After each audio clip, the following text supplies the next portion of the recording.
पूजावी उंजिया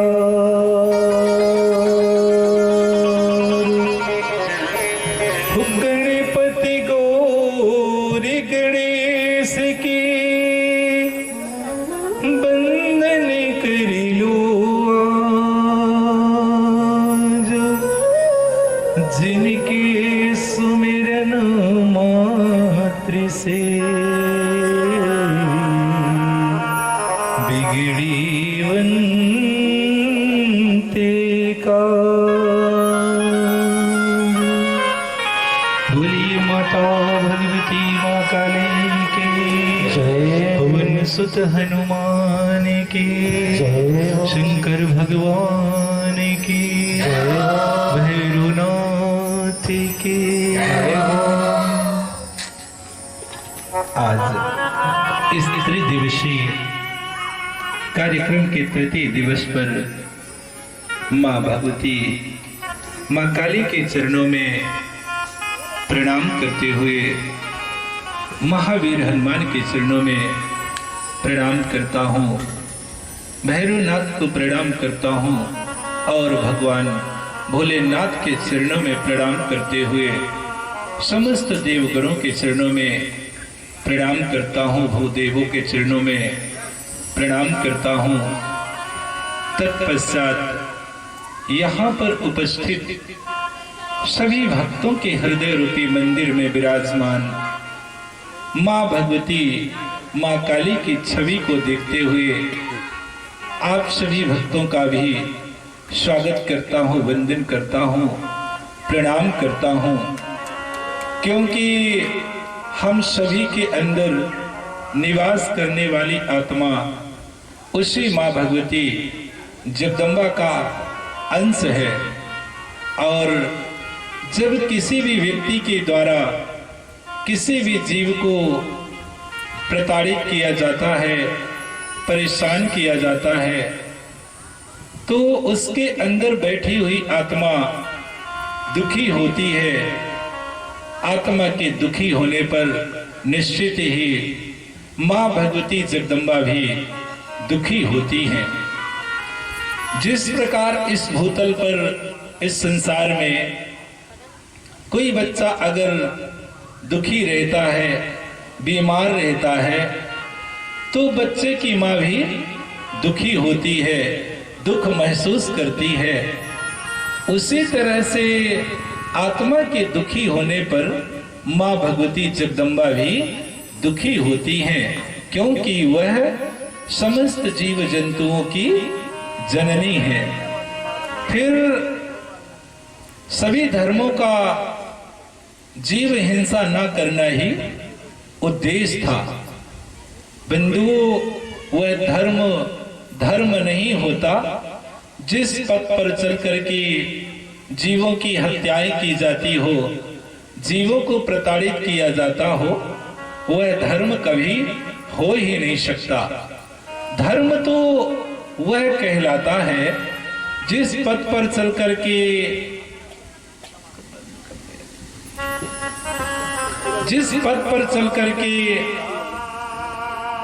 समस्त जीवों की रक्षा की जा सके, दीन दुखियों की सेवा की जा सके। बड़े ध्यान से श्रवण करेंगे, क्योंकि आज धर्म के नाम पर ही आडंबर हो रहा है। धर्म के लिए ही लोग एक दूसरे से लड़ते चले जा रहे हैं। आज धर्म के नाम पर ही युद्ध चल रहा, संघर्ष चल रहा है। अरे विचार कीजिए कि वास्तव में मनुष्य का धर्म क्या है। तो धर्म के विषय पर केवल एक लाइन ही कहना चाहता हूं कि धर्म क्या है। आज जाति पाति में बंट करके हम सब लोग आपस में लड़ रहे हैं कि नहीं, आप हिंदू हैं, हम मुस्लिम हैं, हम ईसाई हैं, हम तो ये है। तो कहना चाहता हूं सिर्फ एक लाइन में कि आप हम सब एक हैं, सब हैं ईश्वर अंश। आप हम सब एक हैं, सब हैं ईश्वर अंश, हिंदू मुस्लिम सिख ईसाई सब है मानव वंश। हम सभी मानव की संतान हैं, वह चाहे जिस जाति धर्म संप्रदाय को मानने वाला हो, परंतु सबसे बड़ा धर्म तो होता है मानव का धर्म, मानवता का धर्म।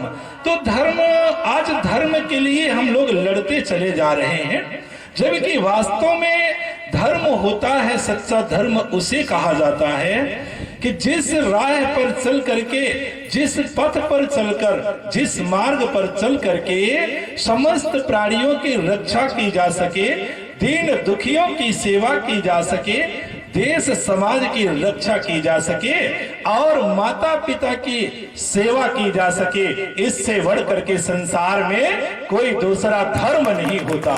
इससे बढ़कर के संसार में कोई दूसरा धर्म नहीं हो सकता। लेकिन आज तो केवल धर्म के नाम से जयकारे लगाए जा रहे हैं, नारे लगाए जा रहे हैं। केवल आज धर्म के नारे लगाए जा रहे हैं, गौ माता के जयकारे लगाए जा रहे हैं। विचार कीजिए कि क्या केवल नारे लगाने से धर्म की रक्षा की जा सकती है? मेरा विरोध नहीं है कि आप नारे ना लगाएं, जयकारे ना लगाएं, परंतु निवेदन करना चाहता हूं कि कभी तो विचार कीजिए, जयकारे लगाने से पहले, नारे लगाने से पहले, कि क्या केवल जयकारे लगाने से गौ माता की रक्षा की जा सकती है?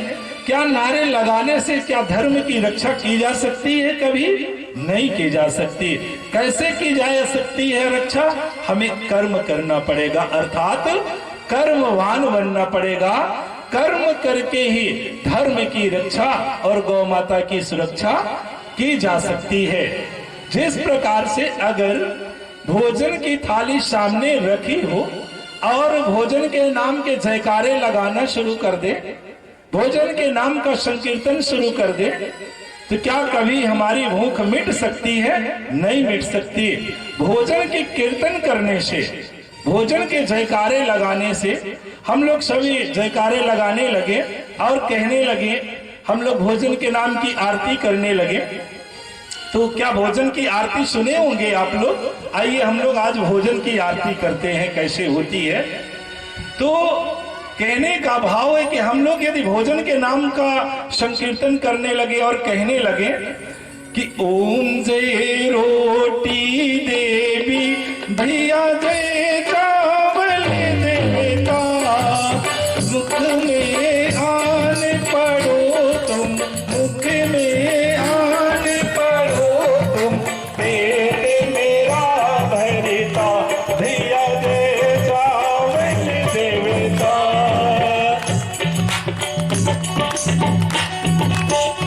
इस तरह से हम लोग भोजन के नाम का संकीर्तन करने लगे, तो क्या हमारी कभी भूख शांत हो सकती है?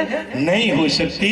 हमें कर्म करना पड़ेगा, अर्थात भोजन को उठा करके ग्रहण करना पड़ेगा, तभी हमारी भूख शांत हो सकती है, हमारी क्षुधा शांत हो सकती है, बाकी नहीं हो सकती। तो उसी तरह से धर्म की रक्षा के लिए, गौ माता की सुरक्षा के लिए हम सबको कर्मवान बनना पड़ेगा, कर्म करना पड़ेगा, तभी धर्म की रक्षा की जा सकती है। तो धर्म की रक्षा करने के लिए हमें पहले समझना होगा कि मानव जीवन में धर्म की शुरुआत कहां से होती है। तो मानव जीवन में धर्म की शुरुआत कहां से होती है? तो हमें मानव जीवन के जड़ तक जाना पड़ेगा, मानव जीवन के जड़ तक जाना पड़ेगा। तो हम सभी जानते हैं कि इस मानव जीवन की जड़ कौन होते हैं? माता पिता होते हैं। माता पिता से ही हर प्राणी की उत्पत्ति होती है, हर मनुष्य का जन्म होता है। आज हम लोग यहाँ पर बैठे हैं तो वह भी माता पिता की ही देन है। विचार कीजिए कुछ क्षण के लिए कि अगर इस संसार में मां ना होती तो क्या होता? विचार कीजिए कि अगर इस धरती में मां ना होती तो क्या होता?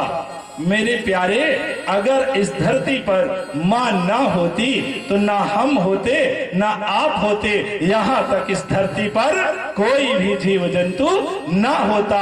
अरे माँ ना होती तो राम कहाँ से होते, माँ ना होती तो कृष्ण कहाँ से होते, माँ ना होती तो गौतम बुद्ध और महावीर कहाँ से होते। सभी की उत्पत्ति तो माता पिता से होती है। इसलिए मानव का धर्म बनता है कि माता पिता से ही उसकी शुरुआत हो रही है। तो मनुष्य का पहला कर्म बनता है कि वह अपने माता पिता की सेवा करे, और हर मनुष्य का पहला धर्म बनता है कि वह अपने माता पिता का चरण वंदन करे। इससे बढ़कर के दूसरा कोई कर्म और धर्म नहीं हो सकता, क्योंकि हमारे धर्म ग्रंथों में महापुरुषों ने माता पिता को तीर्थराज कहा है। माता पिता को तीर्थराज माना गया है कि माता पिता पापों को नष्ट करने के लिए तीर्थों के समान होते हैं। जैसे इस संसार में, इस धरती में उस पावन पवित्र पाप नाशनी गंगा का स्थान है, उसकी तुलना किसी अन्य नदियों से नहीं की जा सकती। क्यों नहीं की जा सकती उसकी तुलना अन्य नदियों से? क्योंकि ऐसा कहा जाता है कि अगर मनुष्य एक बार भी गंगा में स्नान कर लेता है तो उसके सभी पाप धुल जाते हैं। एक बार डुबकी लगा ले तो वह पापों से मुक्त हो जाता है। लेकिन मेरे भाई बहन, ये मेरा खुद का विचार है कि अगर गंगा से भी हजारों गुना बढ़ करके इस धरती पर पापों को नष्ट करने की क्षमता अगर किसी के पास है तो वह दूसरा कोई नहीं, वह तो माता पिता ही होते हैं, जो पापों को नष्ट करने के लिए गंगा से भी बढ़ करके होते हैं। क्यों होते हैं माता पिता गंगा से बढ़ करके? क्योंकि गंगा तो केवल पापों को ही धोती है। क्या करती है? पापों को ही धोती है गंगा। लेकिन माता पिता तो उन विचारों को ही नष्ट कर देते हैं जिससे पाप कर्म की उत्पत्ति होती है, उस जड़ को ही काट देते हैं जिससे पाप करने के विचार उत्पन्न होते हैं। इसलिए इस धरती पर माता पिता गंगा से भी बढ़ करके श्रेष्ठ माने जाते हैं। लेकिन एक बात विशेष तौर से कहना चाहता हूं, बिल्कुल 100% ये बात सत्य है कि अगर कोई व्यक्ति माता पिता की सेवा नहीं करता, माता पिता को डांटता है, फटकारता है, उन्हें प्रताड़ित करता है, और वह व्यक्ति भले ही जाकर गंगा स्नान कर ले परंतु वह कभी पाप मुक्त नहीं हो सकता। लेकिन अगर कोई व्यक्ति अपने माता पिता की सेवा करता है, उनका सम्मान करता है, सुबह सुबह उठ करके उनका चरण वंदन करता है, उनके चरणों को धो करके चरणामृत का पान करता है और उसी जल को अपने ऊपर छिड़क लेता है ना, तो मैं दावे के साथ कहता हूं कि वह व्यक्ति पाप मुक्त हो जाता है। उसके दुर्भाग्य के दिन भी सौभाग्य में बदल जाते हैं और वह घर बैठे ही गंगा स्नान करने का पुण्य फल प्राप्त कर लेता है। इसीलिए तो कहा गया है कि सारे तीर्थ घर में करना, माता पिता की सेवा करना। एक बार सभी बोलिए तो जोर से, सभी बोलेंगे कि माता पिता की सेवा करना, सारे तीर्थ घर में करना। तो माता पिता से बढ़ करके और दूसरा कुछ नहीं होता।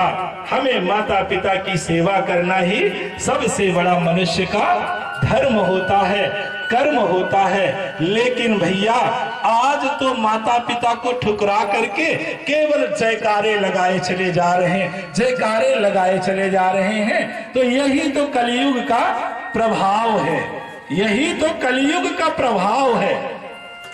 क्यों कलयुग का प्रभाव है? क्योंकि लोग कहते हैं कि कलयुग आ गया है, कलयुग आ गया है, पर बंधुओं कहीं कलयुग दिखाई दे रहा है? कलयुग क्या कहीं दिखाई दे रहा है?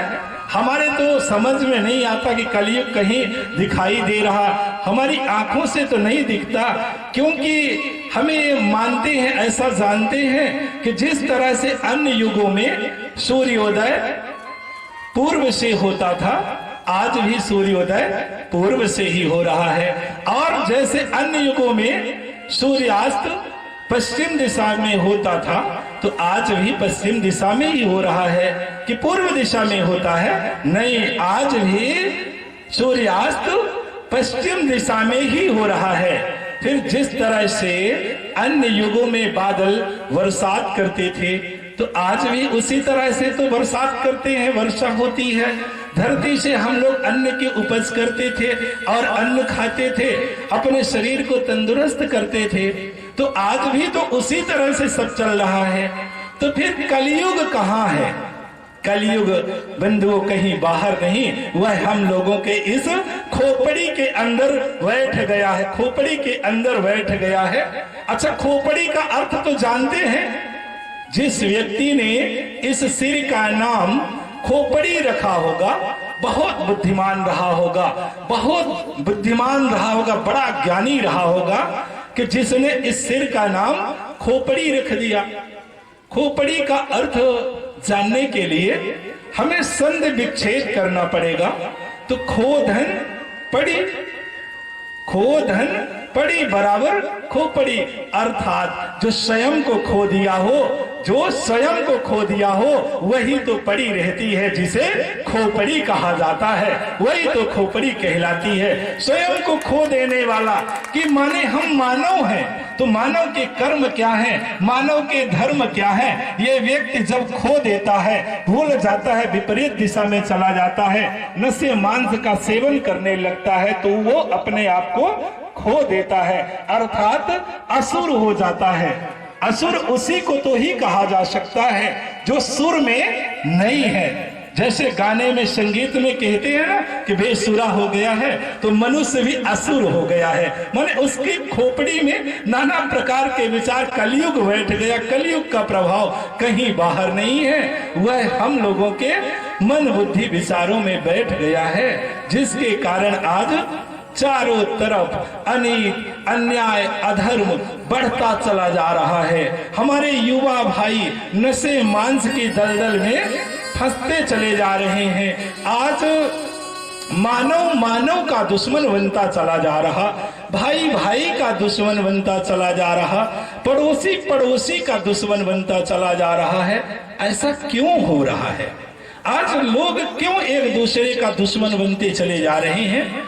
क्योंकि इन्हीं विकारों के कारण, अवगुणों के कारण, दुर्व्यसनों के कारण जो मानव की मानवता थी ना, वो मानव की मानवता मरती चली जा रही है।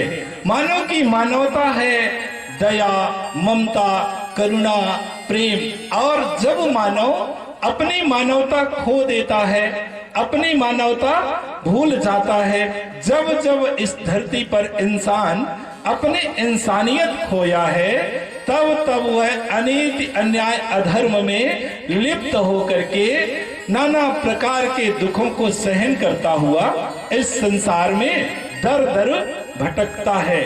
फिर वह सुख शांति पाने के लिए देवताओं को पूजता है, देवताओं के पास जाता है, और इस भौतिक जगत में सुख सुविधाओं को इकट्ठा करने के लिए उन देवताओं से कामना करता है, क्योंकि वह इस संसार में भौतिक जगत की संपदा को इकट्ठा करके ही सुखी रहना चाहता है कि हमारे पास धन दौलत हो जाएगी, का घर गाड़ी कार बंगला हो जाएगा तो हम सुखी हो जाएंगे। इस कामना को लेकर के वो देवताओं के पास जाता है और सुख सुविधाओं को इकट्ठा करने के लिए उनसे कामना करता है, जबकि वो विचार नहीं करता, जबकि मनुष्य विचार नहीं करता कि उसे इस संसार में कितने दिनों तक रहना है। आखिर इस संसार को छोड़ करके तो एक न एक दिन हम सबको जाना ही पड़ेगा, ये प्रकृति का नियम है। इसीलिए तो कहा गया है कि आया है सो जाएगा, राजा रंग फकीर। कोई सिंहासन चढ़ी चला, कोई बांधी गया जंजीर। जाना तो पड़ेगा, निश्चित ही इस दुनिया से हर एक व्यक्ति को जाना पड़ेगा, चाहे राजा हो, प्रजा हो, धनवान हो या गरीब हो, अमीर हो या गरीब हो, सबको इस दुनिया से जाना पड़ेगा। बस फर्क इतना है कि कोई सिंहासन में बैठ करके बड़े कायदे से जाता है, तो किसी को जंजीरों में बांध करके जकड़ करके ले जाते हैं। यही दुनिया का नियम है, परंतु जाना सबको है। एक बार की घटना हमारे साथ की है स्वयं की। तो मिर्जापुर के पास लाल गांव है, लाल गांव में कथा चल रही थी। तो कुछ लोग नशे में आदि जो होते हैं तो खुल रहते हैं, हालांकि लोग आने नहीं दे रहे थे उनको।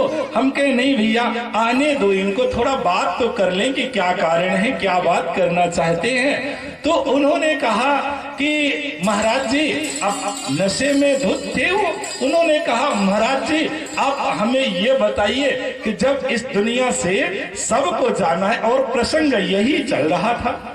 तो उन्होंने कहा कि महाराज जी जब दुनिया से सबको जाना है तो फिर हम जितने दिन इस संसार में हैं तो क्यों ना ऐश कर लें, आराम से जीवन को व्यतीत कर लें। भाई सब हर शौक को पूरा कर लें, जाना तो पड़ेगा।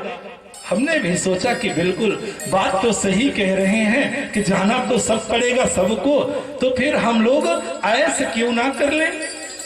तो उनको मेरे द्वारा उत्तर दिया गया कि भैया पहले तो आप ये बताइए कि आप किसी कुत्ते बिल्ली को आप उसके बच्चों को ले जाते हुए देखे हैं? बोले हाँ देखे हैं महाराज जी। हमने कहा एक कुतिया अपने बच्चे को कैसे ले जाती है? तो बोले महाराज जी बड़े आसानी से पकड़ती है और उठाकर एक जगह से दूसरी जगह तक ले जाती है। हमने कहा बिल्कुल सही कहा आपने। अब हमें ये बताइए कि बिल्ली चूहे के साथ क्या करती है? चूहे को पकड़ते हुए देखा है कभी बिल्ली को? बोला हाँ महाराज जी हमने देखा है। हम कहे कैसे पकड़ती है बिल्ली चूहे को? तो बोले महाराज जी वो चुपचाप शांत बैठी रहती है चूहे के इंतजार में, और जहां चूहे निकलते हैं तो अपना पंजा मारती है और चूहे के चिथड़े चिथड़े हो जाते हैं। हमने कहा बस भाई उसी तरह से जब यमराज के दूत आते हैं तो जो नशेड़ी होते हैं, गछेड़ी होते हैं, शराबी होते हैं, उनको बल्लम भाला बर्छी मार करके उनकी आत्मा को निकाल करके चले जाते हैं। लेकिन जो पुण्य आत्मा होते हैं, जो धर्म कर्म करने वाले होते हैं, उनको बड़े आराम से आसानी से बैठाकर रथ में बैठा करके इस दुनिया से ले जाया जाता है। तो कहने का भाव है कि इस दुनिया से सबको जाना है, पर जाना कैसे है ये व्यक्ति को स्वयं तय करना पड़ता है कि हमें इस दुनिया से कैसे जाना है। जाते समय व्यक्ति के कोई साथ भी नहीं जाता और कुछ साथ भी नहीं जाता। हम लोग इस संसार में जितना भी संपत्ति इकट्ठा कर लें, जितना भी धन हम लोग इकट्ठा कर लें, परंतु जाते समय एक ठो सुई भी साथ में नहीं जा सकती। ये संपदा को हम लोग लगे हैं जीवन भर कि भैया ये हमारा है, भैया ये हमारा है, भैया ये हमारी गाड़ी है, ये हमारा बंगला है। भैया किसी का नहीं है, हम लोग इसके चौकीदार हैं, पहरेदार हैं। पहले हमारे बाप दादा लोगों ने उस जमीन की चौकीदारी करते रहे, उस संपत्ति की चौकीदारी करते रहे, और आज हम लोग भी उसी संपत्ति की चौकीदारी करते हैं। फिर हम लोग अपने बच्चे को चौकीदार बना करके इस दुनिया से चले जाएंगे, तो फिर बच्चे चौकीदारी करते रहेंगे। तो कहने का भाव है कि इस संसार से कभी कोई व्यक्ति कुछ नहीं ले जा सकता। व्यक्ति खाली आता है और खाली ही इस दुनिया से चला जाता है। लेकिन ये तो सब कहते हैं, लेकिन मैं कहता हूं कि व्यक्ति जब इस दुनिया में आता है तो वो शरीर के साथ आता है, शरीर को लेकर के आता है, लेकिन जब जाने लगता है ना भैया, तो वो इस शरीर को भी यहीं छोड़ करके चला जाता है, शरीर लेकर के वो नहीं जाता। तो कहने का भाव है कि मनुष्य इस दुनिया से कुछ भी लेकर के नहीं जा सकता। जानते हैं, मनुष्य जब वो इस संसार में आता है तो उसे सर्वप्रथम कपड़ा जब मिलता है ना, तो उन कपड़ों में जेब नहीं होती। माँ एक छोटा सा कपड़ा लपेट देती है बच्चे के ऊपर, जिनमें जेब नहीं होती। और भैया जब मनुष्य इस दुनिया से जाता है ना, तो जो अंतिम समय में कपड़ा मिलता है तो बंधुओं उसमें भी जेब नहीं होती। अंतिम समय में मिलने वाले कपड़े में भी जेब नहीं होती। हम लोग इसी दुनिया में जेब बनाते हैं और यही दुनिया वाले उस जेब को फाड़ करके रख लेते हैं। आप सबने देखा होगा कि जिस व्यक्ति की मृत्यु का समय आ जाता है और जब जाने की तैयारी हो जाती है ना, तो उसके घर के लोग, परिवार के लोग पहले उसके जेब को ही देखते हैं, उसके हाथों को ही देखते हैं कि कहीं ये सोना चांदी अंगूठी कुछ धन दौलत तो नहीं डाल के रखा है।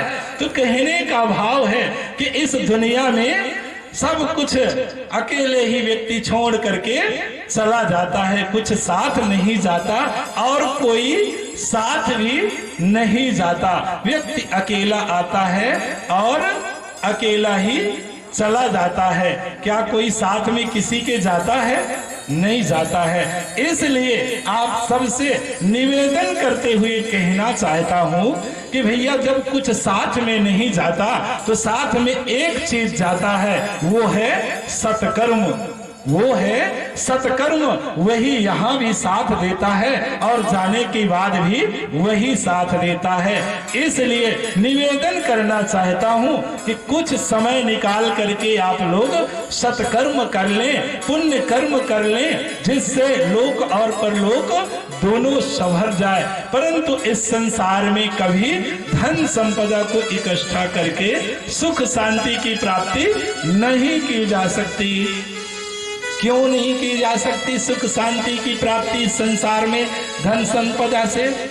क्योंकि जिन वस्तुओं को समेटने के लिए हम लोग दिन रात मेहनत करते हैं, टेंशन लेते हैं, चिंतित रहते हैं, तनाव में जीवन जीते हैं, चैन की नींद नहीं सो पाते, जिसके कारण ये शरीर नाना प्रकार के रोगों से, ब्लड प्रेशर, लकवा, हार्ट अटैक, नाना प्रकार की बीमारियों से ग्रसित हो जाता है। फिर भी हम लोग इस संसार में सुख शांति पाना चाहते हैं। ये तो विचार करने की बात है कि कितना बड़ा ज्ञानी हो गया है। बोलिए माता भगवती माँ काली की, माँ काली की, भैरवनाथ की, श्री सतगुरुदेव जी भगवान की।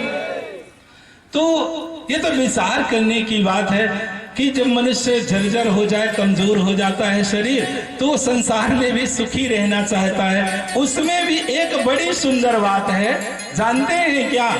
जब मनुष्य का शरीर जर्जर हो जाता है, रोगों से ग्रसित हो जाता है, तब वो इस संसार में सुख शांति पाने के लिए नाना प्रकार के देवताओं को पूजता है, अनेकों प्रकार की साधना करता है, उनके चरणों में जाकर के फूल चढ़ाता है, रोता है, गिड़गिड़ाता है, फिर उस सुख शांति के लिए इस संसार में देवताओं से कामना करता है।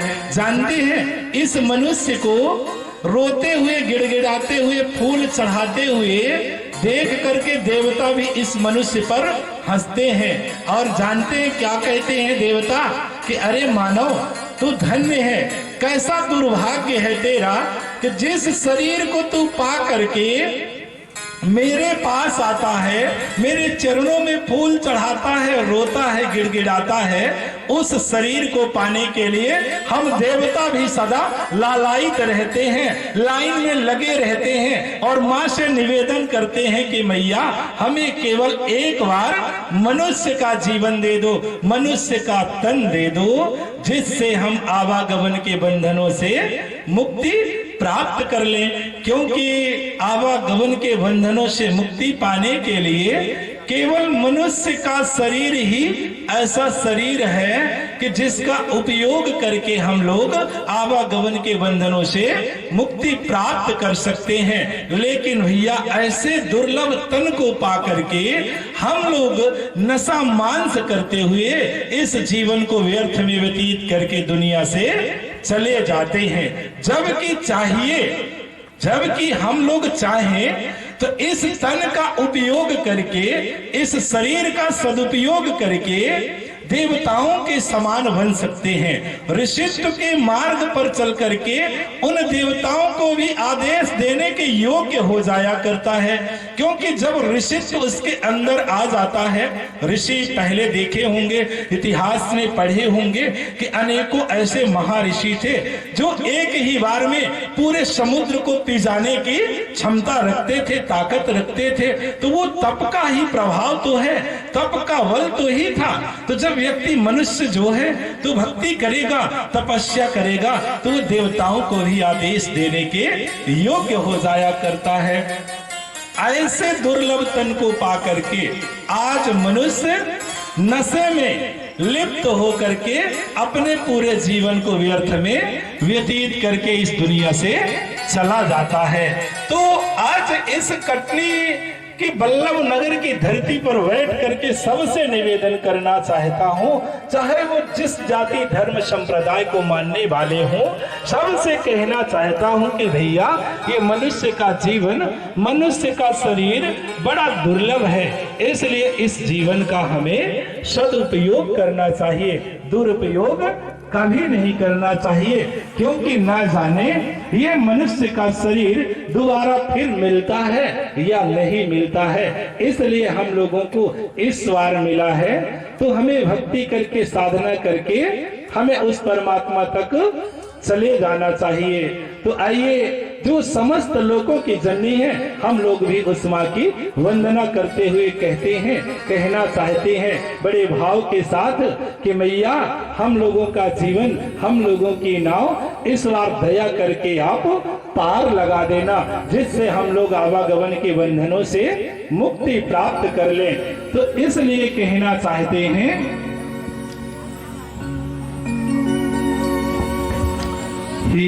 जगी जननी माँ जगदम्बे, इस वारी दया तू कर देना। हे जगी जननी माँ जगदम्बे, इस वारी दया तू कर देना।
मान लेना।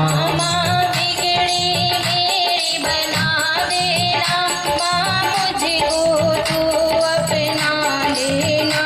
माँ शीश झुकाओ चरणों में, उस पार हमें तू कर देना।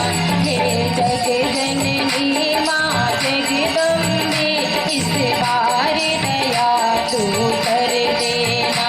हे जग जननी माँ जगदम्बे, इस बार दया तू कर देना।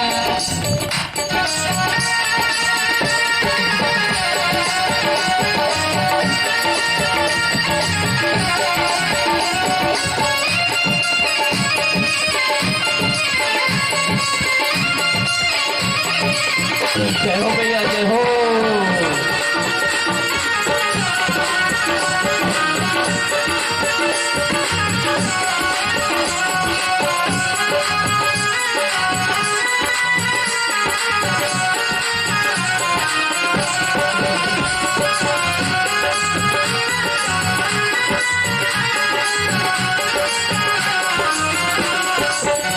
माँ मन की ज्योति जला देना, माँ मुझको तू अपना लेना। माँ मन की ज्योति जला देना, माँ मुझको तू अपना लेना। माँ मन की ज्योति जला देना, माँ मुझको तू अपना लेना। मन की ज्योति जला देना, माँ मुझको तू अपना लेना।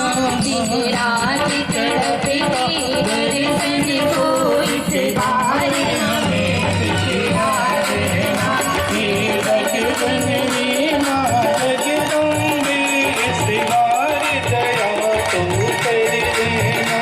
इस बार दया तो कर देना, इस बार दया तो कर देना।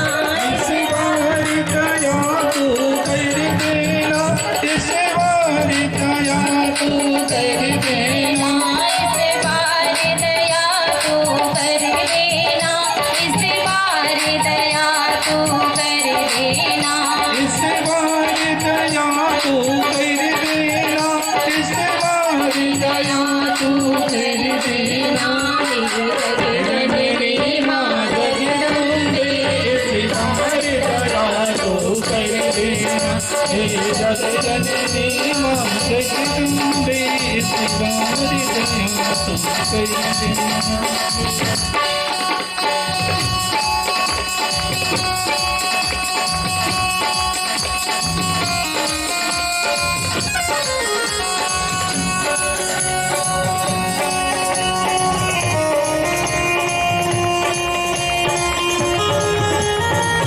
जय हो भैया, जय हो।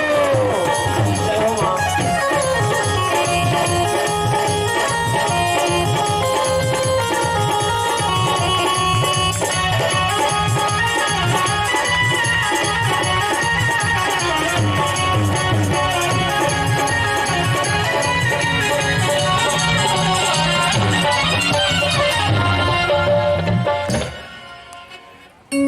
बोलिए माता भगवती माँ काली की, बोलिए श्री सतगुरुदेव जी भगवान की।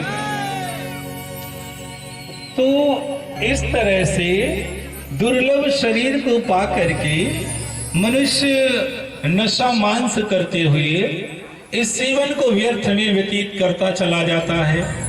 कई लोग तो ऐसे होते हैं कि भैया वो नशा करके अपने परिवार को ही मारना पीटना शुरू कर देते हैं, अपने माता पिता को ही डांटना फटकारना शुरू कर देते हैं, अपने माता पिता को ही प्रताड़ित करने लगते हैं। तो ऐसे लोगों से कहना चाहता हूं कि भैया हर मनुष्य अपने माता पिता का कर्जदार होता है।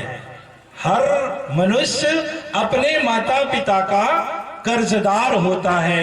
वह माता पिता की कर्जा को कभी उतार नहीं सकता। माता पिता के कर्ज से हर प्राणी हर मनुष्य ऋण नहीं हो पाता।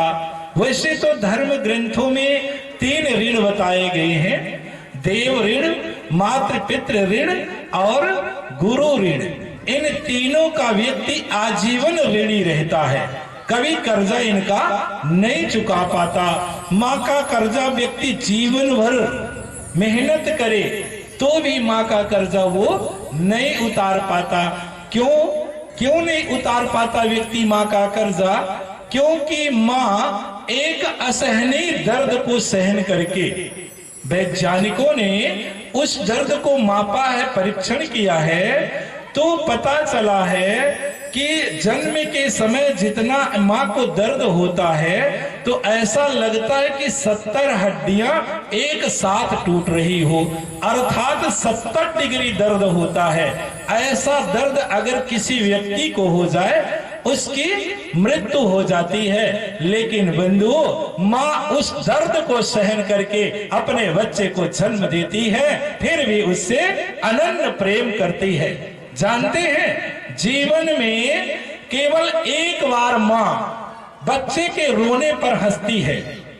जीवन में केवल एक बार माँ बच्चे के रोने पर हंसती है। जिस समय बच्चे का जन्म होता है तो बच्चा इधर रोता है कि माँ के चेहरे पर मुस्कान आती है, उसके हृदय में ममता का अथाह सागर उमड़ने लगता है। लेकिन इसके बाद जीवन भर अगर बच्चे के आंखों में आंसू आ जाए ना तो माँ की आंखों से आंसुओं की धार बहने लगती है। ये होती है माँ की ममता, ये होता है माँ का प्रेम।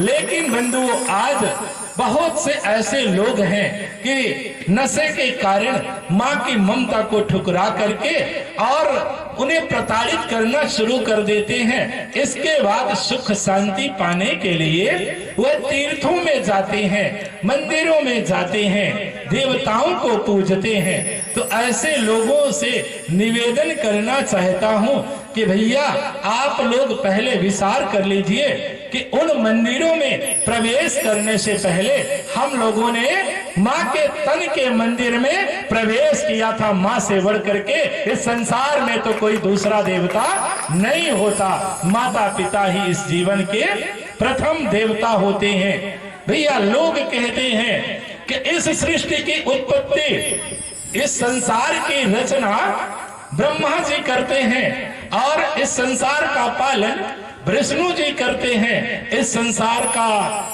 संहार भगवान शंकर करते हैं। लेकिन मैं कहना चाहता हूं कि क्या किसी ने ब्रह्मा को देखा है?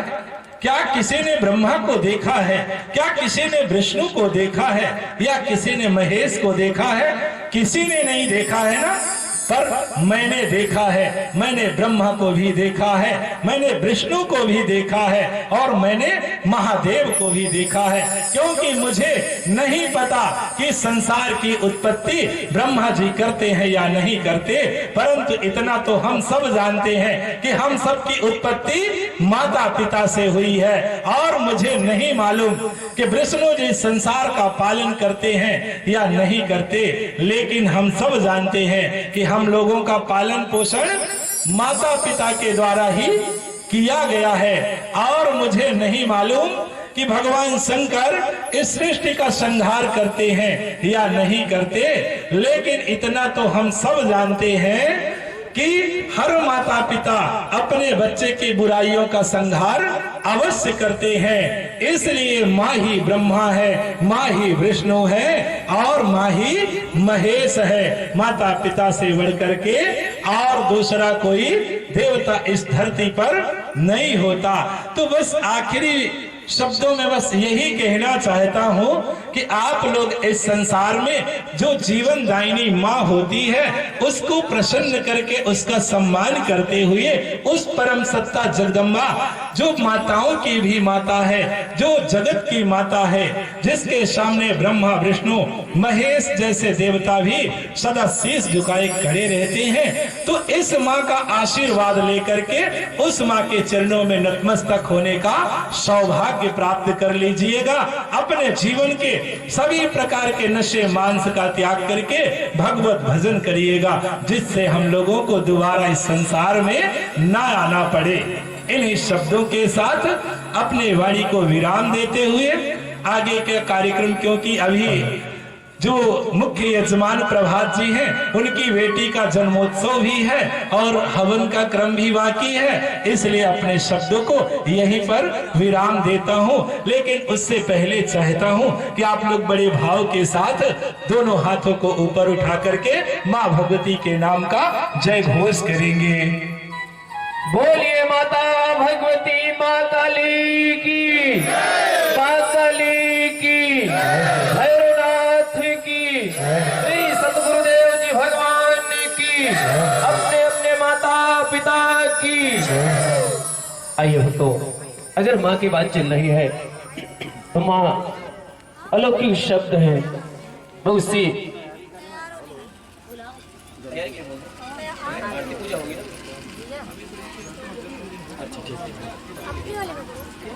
मैं एक माँ के चरणों में एक छोटा सा 2 लाइन का गाना है। अगर कहीं त्रुटियां हो तो क्षमा चाहता हूँ सभी से, क्योंकि मैं वैसे गायक तो नहीं हूँ, फिर भी प्रयास करता हूँ।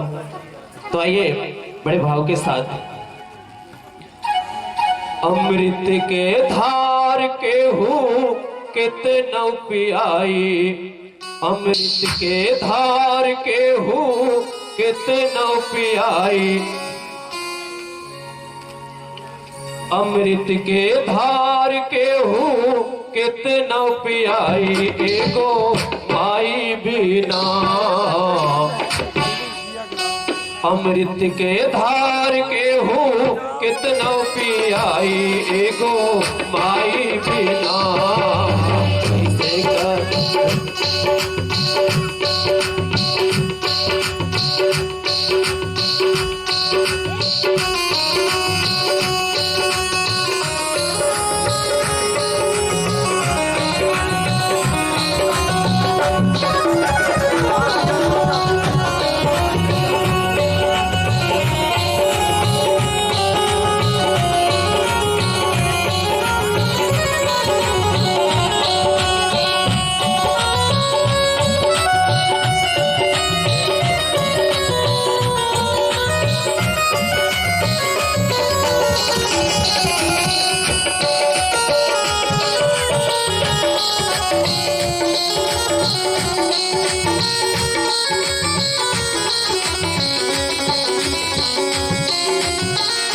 अमृत के धार के हूँ कितना पियाई, एगो माई बिना। कैसे कर जवा जुड़ाई ये भाई, एगो माई बिना। अमृत के धार के हूँ कितना पियाई, एगो माई बिना। कैसे कर जवा जुड़ाई ये भाई, एगो माई बिना।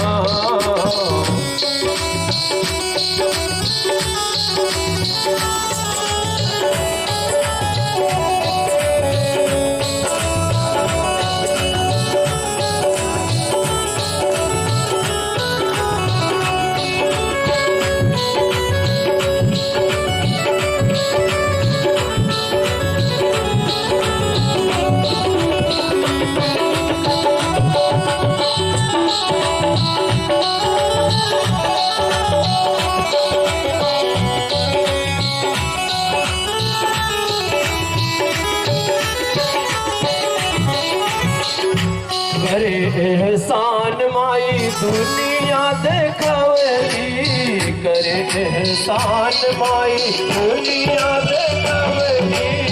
बोले बतियाए और चले भी सिखवली, बोले बतियाए और चले भी सिखवली।